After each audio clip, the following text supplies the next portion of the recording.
Lumen Field. No longer CenturyLink Field as of last night. Lumen Field. The Seahawks have never lost, Peter, at Lumen Field. What an accomplishment. Carlos Dunlap was the one guy who doesn't fit with what we're used to seeing when we see Seahawks coaches and players. He's the new guy, wanted out of Cincinnati, landed in Seattle, and had the game-clinching sack, preventing Kyler Murray from pulling a rabbit out of his hat or elsewhere last night to force overtime. Or maybe, I had a feeling if they scored, they were going to go for two. We'll never know. But exciting game. The Cardinals would not go away, but the Seahawks avoiding a 3-game losing streak and seemingly figuring out, Peter, how to contain Kyler Murray. Good morning, by the way. It's PFT Live. And, Peter, can you do me a favor? I did a little touch-up of my sideburns beforehand. If the dye streaks down my face, will you let me know? So that would be very embarrassing if that would happen. But, Mike, I love the way how you sneak in comments about our democracy. I just love that. I just thought it would be embarrassing if the dye that I put in my sideburns would be running down my face during the show, and I would appreciate it if you would tell me, because apparently when that happens, they don't always tell you. So just would you tell me? Hey, listen, Mike, if my gray dye sort of seeps down my face, why don't you tell me that too? Well, good morning. I'll tell you. Good morning. The biggest thing I thought last night, midway through the second half, this was even before, the big sack by Carlos Dunlap at the end. Think of this, Mike. John Schneider, the GM of the Seahawks, acquired Jamal Adams to bolster the secondary, acquired Damon Harrison, who everybody thought was retired, to bolster the run defense, and then acquired Carlos Dunlap. And stupid me, I was saying, go get Ryan Kerrigan. And I think they did try to get Ryan Kerrigan, but the price was too high, with Washington. But last night, Seattle was different, Mike, on defense than it has been all season. Now, some people might say, well, okay, it looks like Kyler Murray might have a sore arm, so maybe he's not the same. That wasn't it. It was the fact that now, finally, the Seattle defense can force the action. After Jamal Adams is back from his groin injury, and after Carlos Dunlap comes in, he's got 3.5 sacks in 3 games. He's already been worth Mike, how about this? They paid a 7th-round pick and a backup guard for Carlos Dunlap. It's, John Schneider, this just in, he knows what he's doing. Yeah, look at that. 7 games with Cincinnati, 1 sack, 3 games with Seattle, now 3.5 sacks, a guy that they acquired prior to the trade deadline, and he has paid dividends. To me, Peter, there's one very short sequence that summed up the night for the Cardinals offense and the Seattle defense. The score is 23-21. The Seahawks have the ball deep in their own end, but not pressed up against the goal line yet. On that first play, when Jamal Adams busts through and they had a screen that was designed, and Dan Arnold, I think it was, chipped the defensive end, but he kind of got twisted around. And Jamal Adams came flying in, forced the issue. And it may have been Adams that he chipped who went by him. Adams just screwed everything up. Kyler Murray had to throw the ball when Arnold wasn't turned looking for it. And I don't know what Kyler was thinking. It clearly was going to be intentional grounding. It was one of those where the ball's nowhere near. He could have gotten it at least close to the feet of the intended receiver, and that intentional grounding moved them back to the 2, and then you get holding in the end zone, and it may not have been holding in the end zone. The hold started, it appeared, out of the end zone. That's something Mike Pereira pointed out last night on the broadcast, and that results in the safety, and it's 25-21. Seahawks, why? And I complain about this all the time when it doesn't happen. We need to praise it when it does happen. The Seahawks taking the play clock all the way down to 0 on the drive where they eventually hit the field goal to make it 28-21, leaving the Cardinals with as little time as possible. Genius coaching by the Seahawks to do that, because that gets lost in the shuffle far too often. Anybody who plays Madden understands the value of taking the clock all the way down to 0. The Seahawks pulled that off last night, and put the eggs in that one last basket of a drive that they were able to shut the door on the Cardinals eventually. It looked for a while like the Cardinals might score, but eventually they slammed the door. Mike, you're right. I was thinking the same thing last night. When I looked it up this morning. 12 plays, 37 yards, and they took 7 minutes. And so that was the whole idea. The whole idea is not to say, hey, let's be explosive and you're not going to give it away if you can get DK Metcalf deep. I get it. But the idea was to try to score and to try to give the ball back to Arizona with next to no time left. Now, Arizona did have enough time left, but clearly what happened on this play is that, like I said, the acquisitions at the end, Carlos Dunlap goes around Kelvin Beachum, around Arizona's right side. And, I thought last night, I'm not sure, and the broadcast was very big on there's something going on with Kyler Murray's shoulder. And the wincing, it sure made it seem like that. But the other thing about Kyler Murray last night is that he wasn't quite as elusive as he has been in other games. Now, maybe that's the quickness of the Seattle front. I don't know. And I'd love to be able to watch that again to just see. But to me, he wasn't the incredible weapon that he's been in a lot of games this year. Well, there was one play in particular that the cheese was not taken on the read option, and he could not get away on a third and short, I believe it was. And then when he got the ball down near the goal line, KJ Wright just nailed him. Yeah. And you know what? In hindsight, he probably should have handed off because Chase Edmonds could have just popped it right through for the first down, and he just made a bad decision, and KJ Wright made a very good decision to stay home. And then when Kyler Murray tries to run in for what would have been a record 6th game in a row with a rushing touchdown, they just bottled him up. He couldn't even get started. And I think maybe they've figured out, and it'll be interesting to see whether other teams can duplicate this. You just can't let him get started. Once he gets started, he's gone. You've got to get him before that first step, before he gets that zip. And you have no chance. And that's what they were able to do last night. I mean, 15 rushing yards. We're talking about the arm and the shoulder. I don't know if he's maybe a little banged up, right? Short week. Right. He wasn't listed on the injury report at all. It'll be interesting to see if he is next week with whatever it was that was bothering in the first half. I think maybe he had a little visit from Dr. Needle at halftime that kept him from wincing in the second half, frankly. But something wasn't right with Kyler Murray last night. He wasn't the guy that, we've been elevating, and I know I've been as guilty as anyone of into this guy who's in the upper echelon of all NFL quarterbacks. He wasn't that guy last night. Mike, you talked about 5 rushes for 15 yards, which is stark, obviously. And you talked about the 2 runs where he chose himself, rather than, I think it was Chase Edmonds. It might have been Kenyon Drake. I forget. You're talking about the play where he went around right end and thought he could sneak it in, and he had 3 guys basically waiting for him to escort him out of bounds. But that just showed me last night that Kyler Murray really trusts himself. And I would too if I were him. But last night he trusted himself twice when he should have given the ball off. And again, look, it's easy in hindsight to say that. But I think when he watches the tape of this game, I mean, Kyler Murray is in no way a selfish guy, okay?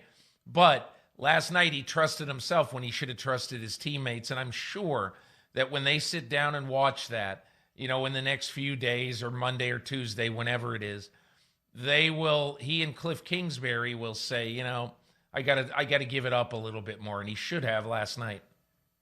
Here's Kyler Murray from after the game on the missed opportunities that the Cardinals offense had. We had our chances. We just didn't play well enough to win the game. We're just really shooting ourselves in the foot. I mean, it wasn't a clean game by any means. Easier said than done to play those, but that's just got to be better. say it every week, try to give ourselves the best possible chance to win the game, and that doesn't help you. He also said, as to the potential or apparent shoulder or arm injury, I'm good. And, you usually see a guy still in his pads at a press conference after the game, after a win, like, you just want to savor the moment. I can't help but wonder whether he just didn't want to go through the potential agony of getting his shoulder pads and his jersey off. If he truly was, he clearly was bothered by something. He clearly was. Now, they may have done something at halftime to numb the pain, but that's going to be a fascinating Wednesday when the injury report comes out. What will be on there for Kyler Murray? Will there be anything? They got the Patriots coming up next, so it's not like they can take a breath here. One of the things we were talking about yesterday, you look at how all those teams are bunched up at the top of the NFC. Somebody's going to fall off. Somebody's going to miss the playoffs. Right. Somebody's going to be pissed off because they're going to finish 10-6, 9-7, while the NFC East champion hosts a playoff game with a sub-500 record. And last night's game was huge in that regard, Peter. What a difference between 7-3 and 6-4 in the NFC. So, like I said, it doesn't get any easier for the Cardinals. They got to pick up the pieces and figure out how to go handle, even though the Patriots are down, they're still the Patriots. They still have Bill Belichick, and he's going to have some film now he can use to come up with a way to slow down that offense. 2 points, Mike. I've said it for the last couple of weeks, ever since the New York Giants had a pulse. Tom Brady and his old friends, the New York Giants, who ruined his season in 2007 and 2011, and now a new era of Giants out to ruin Tom Brady's latest adventure. But secondly, I would just say this, that really is interesting to me about the NFL schedule. Mike, when we look at the schedule in April, do we ever say, well, geez, they're playing the Patriots? But we never say when you're playing a team. And the Arizona Cardinals would have been so much better off if they had at Foxborough, at East Rutherford in the span of 15 days, if that happened in early October rather than November and early December or whenever it is. And because I think what you're going to see now, you're going to see two games, neither of which are going to be either easy or, my guess right now, I think the Cardinals will probably go 1-1 in those two games. I don't know how. I don't know what they win, what they lose, but those are both teams that have gotten significantly better in the last few weeks. So the schedule does not favor the Arizona Cardinals. Yeah, I agree with you completely. The schedule does favor the Seattle Seahawks, who ended that two-game losing streak and now are back in control temporarily of the NFC West. The Rams have something to say about that on Monday night when they play the Buccaneers. The Seahawks were desperate to get some balance back into their offense. Here's Russell Wilson and Pete Carroll from after the game on their ability to do so. We had a lot of amazing runs, and that controls the game. We got to a lot of checks, a lot of plays, changed the plays a bunch and got to some really cool runs. And Coach Shadi and I were on it all day just communicating. But he called a great game. We made it challenging for their defense. It felt like the Seahawks, It felt like the Seahawks that we've all seen over the years. Carlos did a great job tonight. He did exactly what we needed. We needed him to run hard and run tough, knock people backwards, and make extra yards with his juice. And the guys up front responded with him. I don't know, we had 80 yards or something like that. That was a really good contribution to this effort tonight, and it balanced us out, just like we talked about. Russ didn't have to throw for 400 yards to have a big night. He had a big night throwing for just under 200. Yeah, they had Carlos Hyde back, which was huge statistically for the Seahawks. Look at that balance between passing and rushing, 182, 165 pass rush respectively. The balance was not there for the Arizona Cardinals. And between Carlos Hyde and DJ Dallas, who flashed a couple of times, Bo Scarborough, who I didn't even know was on a team, frankly, until last night. But that's what happens when you're digging down to the bottom of the depth chart and finding who you can to put in uniform. They hope to get Chris Carson back next game. They hope to get Rashad Penny, first-round pick from a couple of years ago, back later in the year, they could be firing on all cylinders at the right time. But that's what they need. It can't be out of whack. It can't be just Russell Wilson all the time. It becomes too predictable. Anytime an offense, Peter, is one-dimensional, it becomes easier for that offense to be stopped. And this is what they're trying to get to. And if they can play like they did last night offensively on a regular basis, then, that dip was temporary, and they'll be right back at the top of the conference before too long. You know what I think last night proved also, Mike, that there's so much focus. I mean, I don't think Fox went 5 minutes last night without telling us something about DK Metcalf. He clearly has become the media's focus for every game. He's a great player. We all know that. But I had the feeling last night, Mike, that here over in the corner is this little guy. Hey, my name is Tyler Lockett. And you know what? I'm really, really good. I am the reincarnation of Doug Baldwin, and you can't win without me. And that's why, and again, I understand how, the media works. I understand how defenses work. Everybody says we got to stop DK Metcalf. But the key is, this receiving core right now reminds me a little bit of Minnesota's, Mike, in that, just when you thought that Adam Thielen is probably going to get blanketed a little bit too much, all of a sudden now a young kid, Justin Jefferson, just 21 years old, is one of the 10 best receivers in football walking into the NFL. And DK Metcalf is like that too, even though obviously he's been in the league a year longer. So to me, I think the depth, relatively speaking, at receiver that the Seahawks have right now means that if you get a guy blanketed or if a defense really concentrates on Metcalf, Russell Wilson is probably going to say, hey, I am absolutely, totally fine with going to Tyler Lockett. And last night, 9 targets, 9 catches, a pesky little touchdown he had in the corner of the end zone when Patrick Peterson made a horrible move to try to, I think, shadow 2 receivers at the same time, which I don't think you can do. And you're right about DK Metcalf. Yesterday, ESPN launched a multi-platform focus and feature on DK Metcalf, and it was a great article, and I learned some things about it. I didn't realize he was told in 2018 by doctors, for example, he may never play again after he suffered the broken bone in his neck, and he really has become the darling. But Tyler Lockett, who had a knee injury that kept him from practicing Tuesday, limited him on Wednesday. He was questionable for the game. He ended up having a great performance. And they got Metcalf more involved. He had the first touchdown of the game. He only had 46 receiving yards, but it was his best night ever against the Cardinals.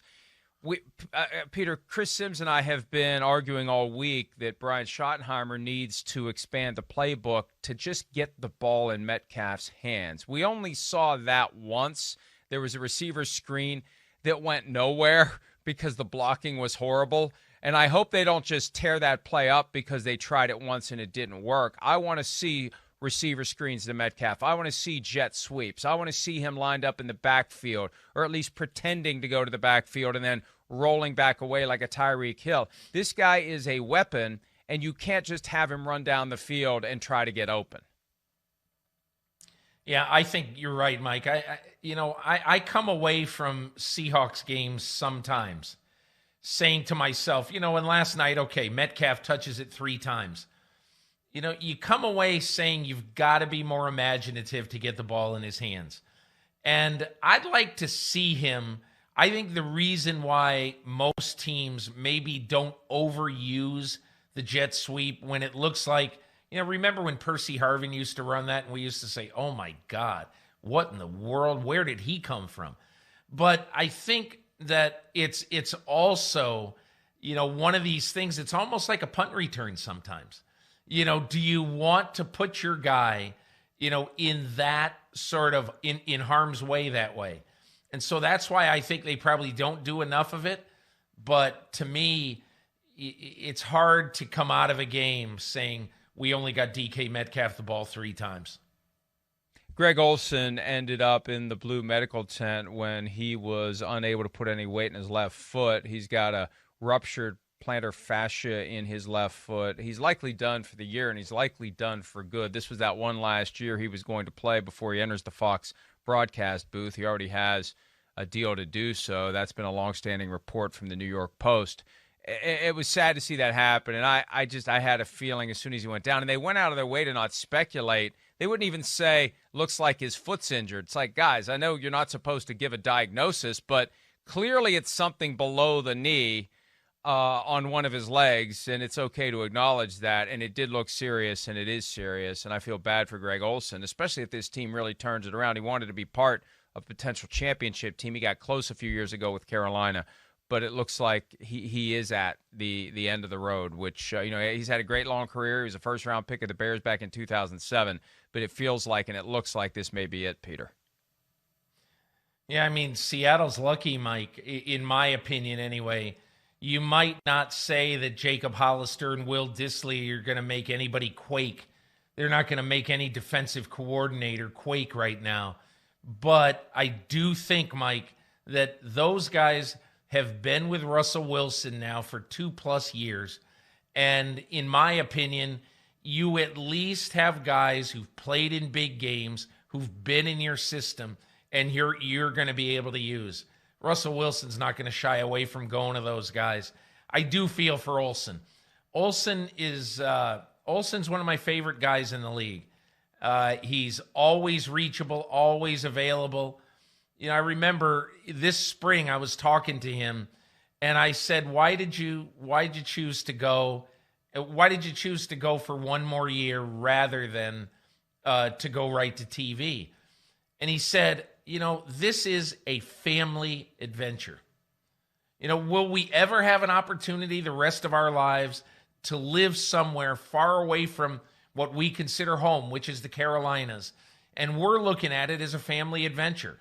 Put the kids in a new school and be able to do a lot of different things in a new city." Now, I don't know what COVID has done to that, but that's the kind of guy he is. Different kind of adventure. It's not about, where am I going to be able to get the most catches? It's, hey, Seattle's a really cool place. Let's go live there for a year. I love that. And I think he and his wife, I think they have this spirit about them. Let's experience stuff that football can give us. And let's go play for a really fun team. I mean, I don't know about you, but last night after the game, when you see Pete Carroll leap into Carlos Dunlap's arms, I said, Carlos Dunlap just got here 10 minutes ago, and the coach is already treating him like, hey, you want to go have a sleepover? He's just... Pete Carroll is hilarious. And so I think guys like playing for that team. It is amazing to see. It's almost like a Ponce de Leon fountain of youth transformation every time Pete Carroll is anywhere near a football field. He moves better. He seems 20 years younger, and he loves every second of it. And he had to love it last night, Peter. We talked about balance on offense. The broader, bigger picture balance is offense and defense, and that had been out of whack all year too for the Seahawks, but now the defense is stepping up. This is the kind of game when they do what they did to an offense that was the toast of the league after the Hail Murray on Sunday. Right. When they do that and shut down the run game and handle DeAndre Hopkins, they didn't shut him down. You're never going to shut him down. I'm still stunned and flabbergasted that Kyler Murray was throwing to guys like Andy Isabella with the game on the line and not DeAndre Hopkins. And maybe that last play was going to DeAndre Hopkins if he wouldn't have been sacked by Carlos Dunlap. But the Seahawks defense, which we had basically concluded was a shadow of what it used to be, at least for one night, it looked a little like what it used to be. That's it. And I think it was the imports who helped do it, or who helped did it. I think one of the things that was really interesting to me, did you notice that KJ Wright and Bobby Wagner, it was like they had a little bit of the fountain of youth last night too. Those guys are irreplaceable pieces right now at the center of that defense. But I think they have been sort of looking at the front office and saying, Are you kidding me? Is this all we got? And so that's why I praise John Schneider for basically in the span of 6 months, going out and getting Jamal Adams, Snacks Harrison, and obviously Carlos Dunlap, because those guys also made Bobby Wagner and KJ Wright more energetic and play significantly better last night. Well, we were all reminded that the Seahawks are one of the elite teams in the NFL. They're not going anywhere. They're not ready to yield anything to the upstart Cardinals. They got a measure of revenge for the Cardinals beating them last year at what was CenturyLink Field with a crowd there. Last night with no one there and a new name, the Seahawks got it done. Hi, I'm Mike Tirico, and thanks for watching. Make sure to hit subscribe for the latest news and highlights from NBC Sports.